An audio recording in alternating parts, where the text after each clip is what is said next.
The wind howled through the icy mountains of planet Narella. Snow danced like ghostly spirits outside the metal cabin that sat alone near the ridge.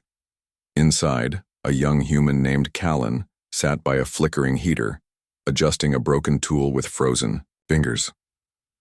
Life here was cold, quiet, and lonely.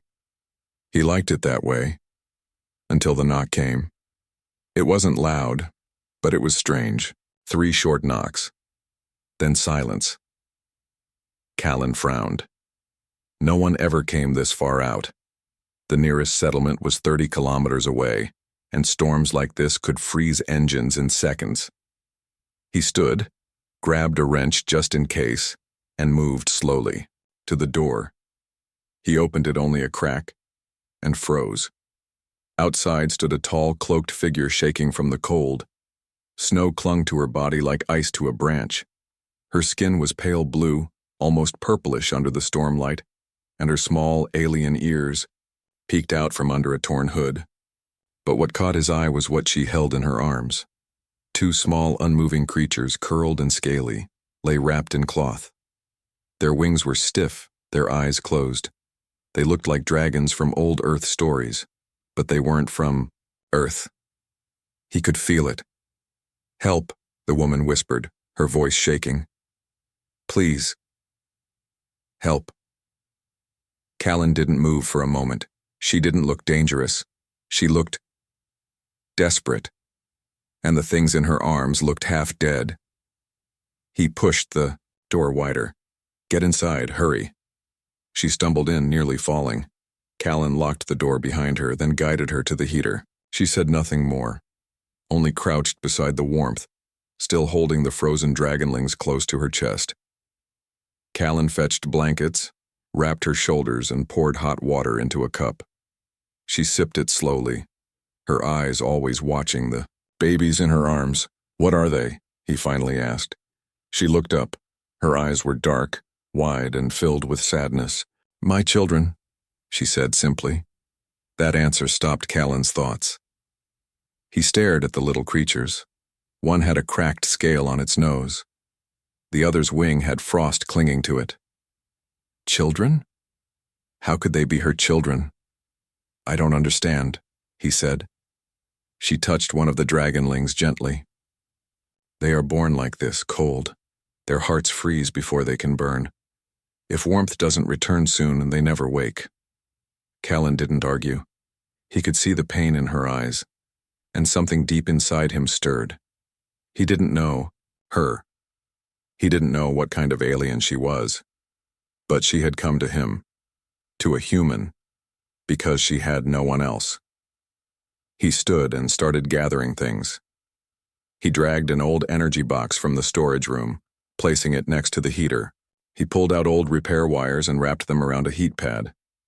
"If I can focus the warmth into a soft zone," he muttered, "it might work like an incubator." The woman watched, unsure, but said nothing. She just held on. As Callan worked, the silence in the room grew heavy. Outside, the wind screamed against the walls. Inside, there was only the soft hum of the heater and the faint breathing of 2 strangers trying to save 2 smaller lives. After 20 minutes, he finally looked. "Well, place them here," he said, pointing to the warm zone. She hesitated, then gently laid the dragonlings down. Callan adjusted their wings so they wouldn't stiffen further. Then he waited. And so did she. 10 minutes passed. 20. Still, nothing. Callan sighed and rubbed his tired face. Maybe we were too late. Then a tiny claw twitched. Both of them leaned closer.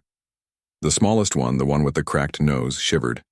Its tail moved, a soft breath escaped its mouth.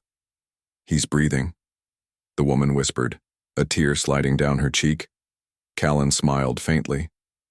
"Still time for the second," she nodded, her hands shaking not from cold but from hope. They didn't speak much after that. There was no need. They were focused on one thing, saving what little life was left in the room. After a while, she reached out and placed her hand on Callan's. "You help," she said softly, "even without knowing me, even when dangerous." He looked at her. Because you came to the right person. She lowered her head, touched her forehead gently to his hand, and closed her eyes. It wasn't a human gesture, but Callan understood. It was her way of saying thank you. And in that quiet cabin, as the storm howled louder outside, something changed between them. He didn't know her name yet. He didn't know her story. But he knew this. She trusted him with her children, and that meant something more than words ever could. The first light of morning pushed through the icy windows. Snow still fell outside, softer now, like the world was catching its breath. Inside the small cabin, warmth filled the air, not just from the heater, but from something new. The dragonling, with the cracked nose, was now breathing gently. Its tiny chest rose and fell, slow but steady. The second one still hadn't moved. Callan sat nearby, his body tired, but his eyes alert. He kept checking the wires around the heat zone, making sure nothing failed. He had stayed up all night, he didn't care. Something about this mattered more than sleep. The alien woman, still wrapped in blankets, looked at him. Her voice was soft. "You save one." He looked back at her. "We'll save the second too." She gave a small nod. "My name is Teresa." Callan repeated it slowly. "Teresa." She tilted her head. "And you?" "Callan." "Callan," she said. Then, almost like a whisper, "Thank you." He smiled a little, then stood up to check on the second dragonling. Its wings were stiff, but its body was warmer than before. That gave him hope. "Tell me," Callan said.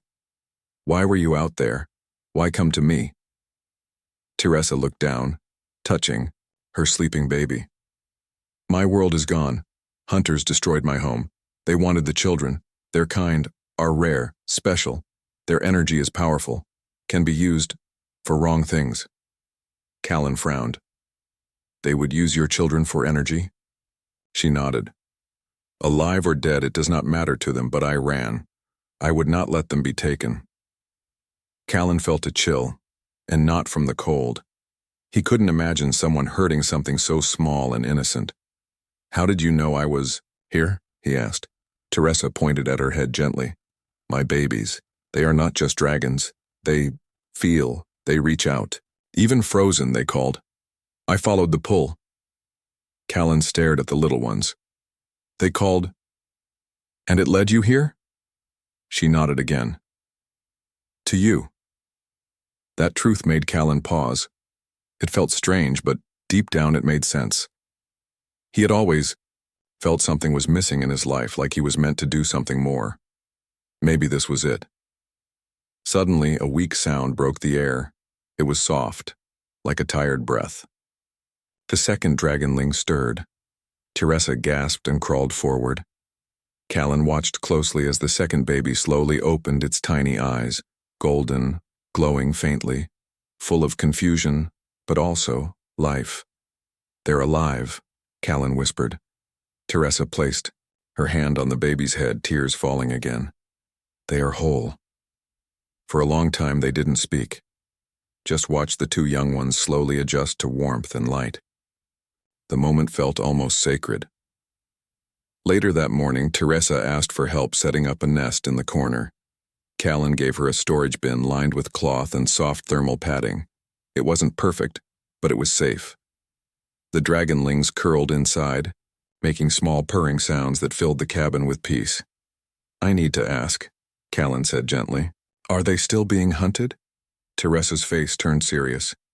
"Yes, the ones who came to my world. They know I escaped. They will track the signals. They know the babies are not dead. Then they'll come here." "Yes." Callan stood pacing slowly. He didn't have much, just some tools, a couple of old drones, and one working sensor on the roof. But he had ideas. He had once worked as a mechanic for a military outpost. He wasn't a soldier, but he knew defense tech.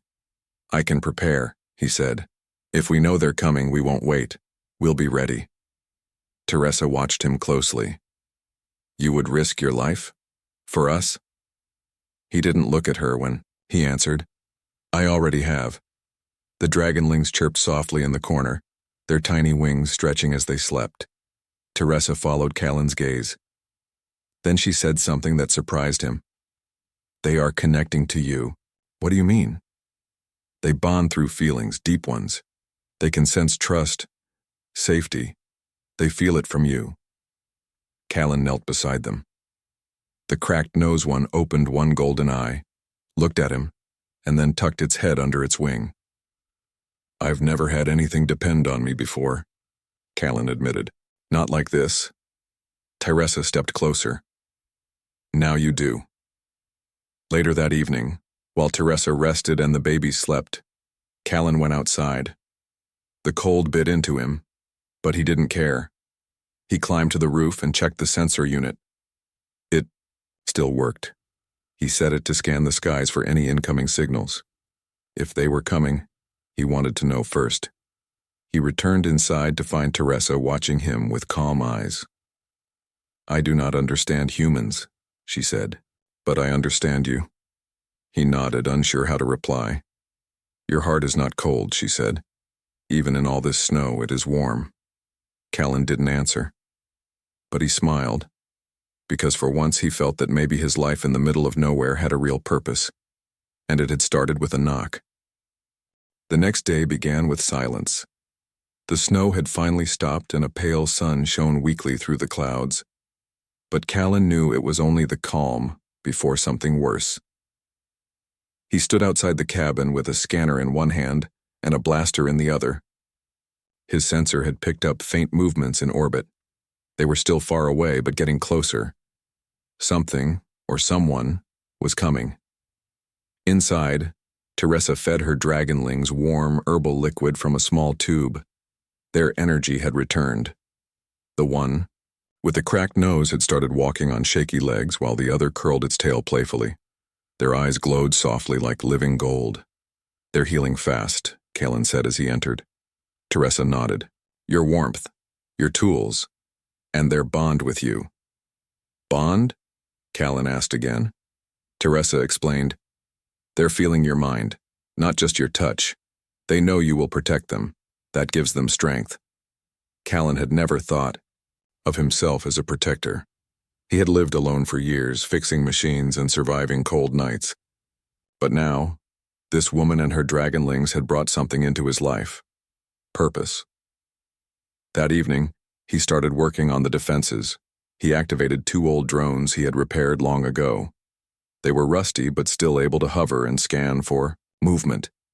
He set up a magnetic perimeter, which would send a silent alert if anything crossed the line. Teresa watched as he worked. "You were a soldier?" He shook his head. "No. Mechanic. I worked on military machines. Quit years ago. Wanted peace." She looked around the snowy land. "And you found it?" "For a while," he said. "But maybe peace was never meant to last." Teresa stepped closer. "You could run. Leave us. Save yourself." Callan met her eyes. "I don't run." She didn't argue. She understood. That night, while the dragonlings slept curled in their nest, Callan sat by the window holding a small scanner. It beeped once. Then again, he adjusted the view. 3 faint objects, fast and sharp, were moving through the sky. They weren't falling, snow or drifting debris. They were ships. "They found us," he whispered. Teresa came to his side. Her eyes didn't show fear, but a deep sadness. "They won't talk," she said. "Only take, only hurt." Callan nodded. "Then we don't give them the chance." They moved quickly. Callan checked the drones again, positioned traps along the outer snowpaths, and armed a signal jammer. He had only one real weapon, a laser blaster from the old war days. It had a full charge but only one battery. Before sunrise, the sky above the mountain ridge turned black. 3 ships cut through the clouds and landed far from the cabin, silent and cold. "They're walking in," Callan said. "They don't want to be seen from above." Teresa wrapped her babies in soft blankets and hid them inside a small metal compartment under the floor, which Callan used to store parts. She turned to him. "I will fight too." Callan looked at her hands. She didn't carry a weapon, but her fingers sparked faint light. "What can you do?" She raised her palm and whispered something in her language. A soft glow formed, like energy waiting to be used. "I am not helpless," she said. Callan gave a quick nod. "Then we hold the line, together." Moments later, the first alarm rang. The drones lit up the outside path. Shadows moved in the snow, tall, figures in black armor. Their eyes shone red in the fog. They moved without sound like predators. One of the drones fired a warning pulse. The invaders raised their weapons and fired back, destroying the drone in a burst of sparks. Callan stayed, low behind a shielded window. He aimed the blaster and fired, hitting one of them square in the chest. The figure dropped. "They're armored," he said, "but not invincible." Teresa stood by the door, her hands glowing brighter. When one of the hunters tried to approach the entrance, she raised both arms and sent a wave of energy out. The snow cracked, the wind howled, and the enemy was thrown back like a doll. But there were more. One reached the side of the cabin and tried to cut through the wall with a plasma blade. Callan ran to intercept, slamming the emergency barrier down just in time. Sparks flew, but the wall held. The attackers began surrounding the house. Inside, Callan and Teresa backed toward the center, breathing hard. "We can't hold this forever," Callan said. Teresa looked toward the floor, where her babies were hidden. "They feel our fear." Suddenly, the metal hatch creaked. Callan rushed to it, but before he could reach it, the hatch burst open. The two dragonlings flew upward, wings spread, eyes glowing gold. They were small, but something inside them had awakened. With a soft hum, their bodies began to shimmer with a strange power. Then, without a command, they soared through the broken window. From outside, flashes of light and blasts of heat filled the air. Screams echoed through the snowstorm. The enemies cried out, their weapons failing against the sudden wild energy of the awakened dragonlings. Teresa and Callan stood frozen, watching in disbelief. The babies were no longer helpless. They were protectors now. Snow swirled in the wind as golden light burst outside the cabin. The two dragonlings flew above the ground, their small wings glowing with energy. Even though they were young, their power filled the air like a rising storm. Callan had never seen anything like it. His mouth was slightly open as he stared through the broken window. The attackers, those dark-armored hunters, were falling back. Some shouted in fear, others tried to shoot. But their weapons did nothing. The dragonlings moved too fast and the light around them burned too hot. One of the hunters fired a large energy net toward the sky. The net wrapped around the cracked-nosed dragonling. Teresa gasped and stepped forward. But before she could move, the second dragonling dove toward its trapped sibling. With a flash of heat, the net melted in the air. The two young ones flew side by side again, stronger together. "They fight, for each other," Callan said softly. Teresa stood beside him, eyes shining. "They are bonded, not just to each other, but to you." "To me?" She nodded. "You gave them warmth. You gave them a chance to live. That bond, it stays." Outside, one of the remaining attackers turned and ran for the ship. But the dragonlings didn't chase. They only hovered, wings spread wide, watching until the rest fled into the blizzard. Then the air became quiet again. Callan slowly opened the door and stepped outside. The snow crackled under his boots. The dragonlings floated down toward him, landing gently at his feet. One of them looked up and chirped. Callan smiled and knelt. "You did it." Teresa joined him, kneeling beside her children.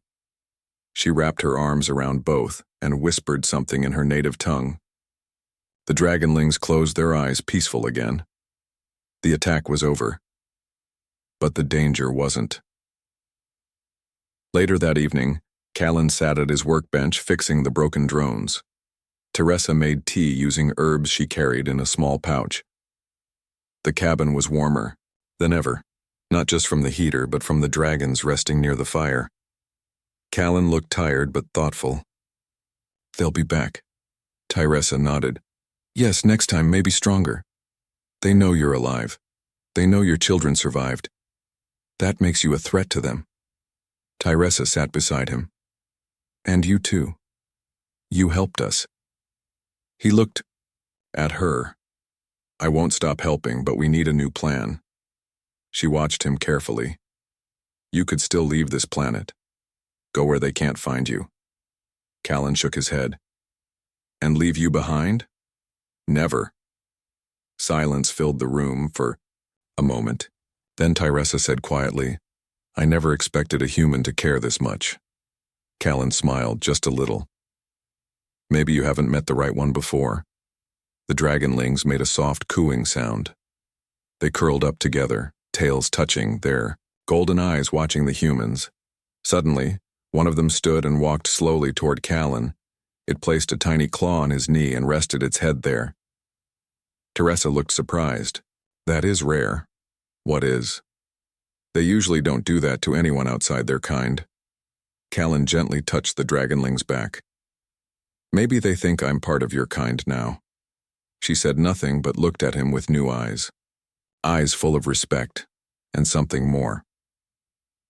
The next morning, Callan set up a signal device to send a coded message to a hidden human outpost on another part of the planet. He didn't trust many people, but there was one man there who owed him a favor. If they could get help, they might be able to escape the planet safely. I sent the message, Callan said, but it could take a day or two. Tyressa nodded. We will be ready. She was teaching the dragonlings to focus their energy, showing them how to use it gently, not wildly. They listened carefully, making soft sounds that seemed to echo. With meaning, Callan watched with quiet awe. They're learning fast. They are smart. More than animals, more than many adults. The two sat outside the cabin watching the dragonlings fly in small circles, playing like children. Callan broke the silence. When this is over, what will you do? Tyressa thought for a while. I don't know. My world is gone. My people are gone. My future was gone. Until I came here. Callan looked at her. And now? She turned toward him. Now I don't feel alone. He smiled. Neither do I. They didn't speak for a while after that. The snow fell lightly. The sky was wide and blue. For a moment, it felt like the world had stopped just to let them breathe. Then, a sharp beep echoed from inside the cabin. Callan ran in. The scanner blinked with green light. A message had been received. Help is coming, he said. A ship will arrive in 2 days. Tyressa exhaled slowly. Then we have 2 days to protect this place. Callan nodded. And make sure your children are safe forever. The dragonlings landed near them, one on each side. They leaned into Tyressa and Callan like they already understood everything. And in a way, maybe they did. The next 2 days passed quickly. The cold wind returned, but this time it felt different. There was no fear in the cabin, only quiet strength. Callan and Tyressa spent every hour preparing for what was coming, and the dragonlings, now stronger than ever, watched and followed, learning with bright, intelligent eyes. The human outpost had promised help. A small ship was on its way, set to land nearby. But Tyressa was sure the hunters wouldn't wait. She could feel it. So could the dragonlings. On the second night, just before sunset, the ground began to hum again. They're back, Callan said. He grabbed his blaster and activated the last drone. It hovered near the roof, scanning the skies. Tyressa stood by the door, her hands glowing softly with energy. We end this tonight. The dragonlings growled, gentle but serious. They understood this was not play anymore. It was survival. 3 dark ships came down in the distance, just like before. But this time they moved faster with more firepower. The hunters weren't here to capture. They were here to destroy. The cabin stood strong on the frozen land, and inside it, 4 hearts beat with one goal: protect the family. The first attack was fast.